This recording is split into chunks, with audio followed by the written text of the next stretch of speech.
казна му смета и најверојатно на крајот ќе дојдеме во ситуација да ги прогласиме за виновни тие што беа згазени. Значи, перверзијата во судството може на овој случај, кој што е еклатантен, многу фино да се изанализира, да се проследи. И викам што да се прави, си мислам дали еден исклучок всушност можеме да го прогласиме за генерално правило или дали можеме само на овој случај да му пресудиме на македонското судство, ако воопшто тоа постои во некоја своја независна форма. И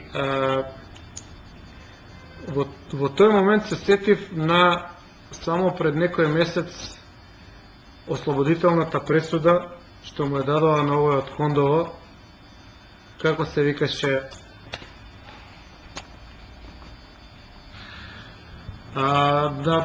на ослободувањето исто така на оној комичен случај на Агим Красничи. Сега мала пауза направив за да ви го пуштам делумно во колумната она што беше направено од еднооките по повод овој случај. Меѓутоа случајот не е воопшто смешен и покажува дека Морли, случајот на Морли, британецот богаташот, не е изолиран, дека всушност во Македонија судството не функционира, односно можеби и да заклучиме дека во Македонија судството функционира само по налог или кога треба некој да биде истортуриран.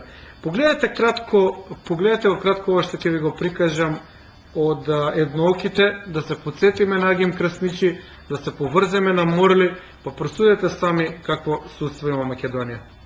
Добар ден. Бараме господинот Красничи. Би требало да се појави на суд. Не е тук. Аха. Би билели љубезни да ни кажете каде? Може ли да ни помогнете да ни кажете како да го најдеме? Ќе му се јавиш на телефон.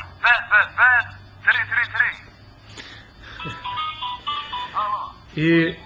И така натаму. Мислам дека можеме да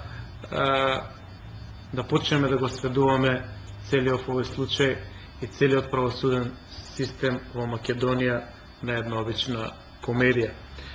Толку, оваа колумна ќе биде кратка, се надевам дека е покомпактна и дека ќе биде полесно гледлива.